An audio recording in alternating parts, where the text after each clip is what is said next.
All right, so I happen to be scrolling through the internet, looking at just different Magic things. Nothing in particular, but I came across. Finally, I've been looking for a Cosmic Soulstone, Cosmic Foil Soulstone, the big chase in Spider-Man, for sale, and I actually did finally found one. Let me show you. Take a look.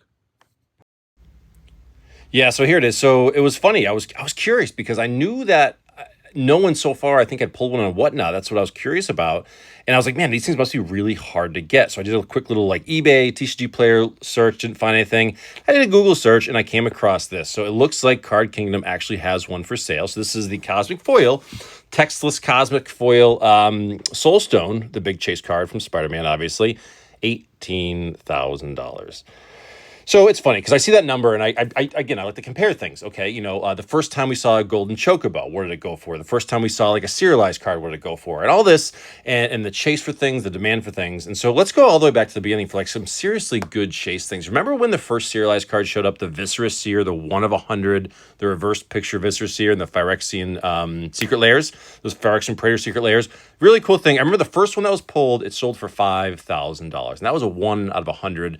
No one knew the price. No one knew what it should go for, but the first one sold for $5,000. I remember that specifically.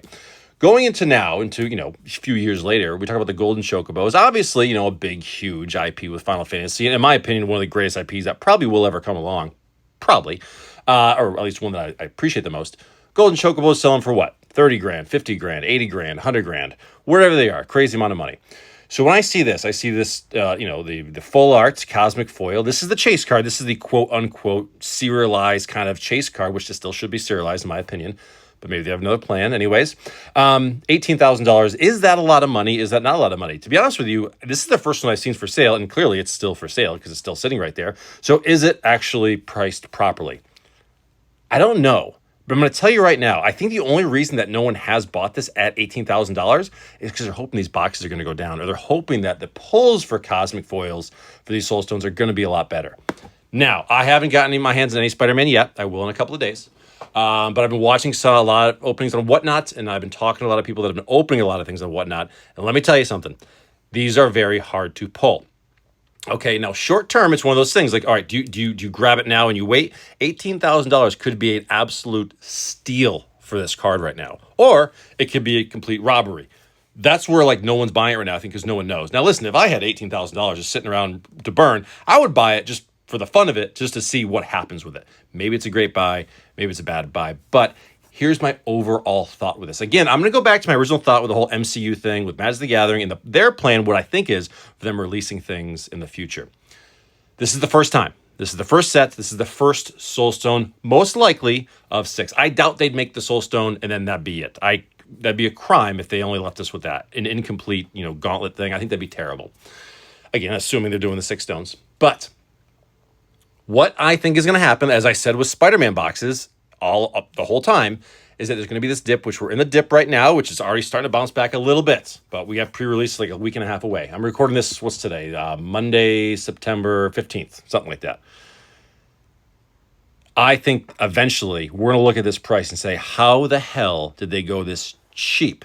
That's my opinion. Now, trust me, I'm not shelling out $18,000 for this. If I had $18,000 to drop in one Magic card, it would probably be like a Lotus, like a really nice unlimited Lotus, or like a beat up beta one. That's my personal opinion. But as time goes by, as sets get released, and most likely more Soul Stones come out, and these boxes get older, more scarce, and pricier, these copies of these Soul Stones will most likely go very, very high. You have to imagine, you have to think a little bit long term.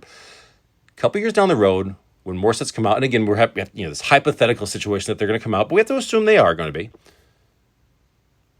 3 years from now, when the 6th stone is released, and Spider-Man is like, say, 2 or 3 years old, and those boxes are really hard to come by, and when they are, probably $2,000+.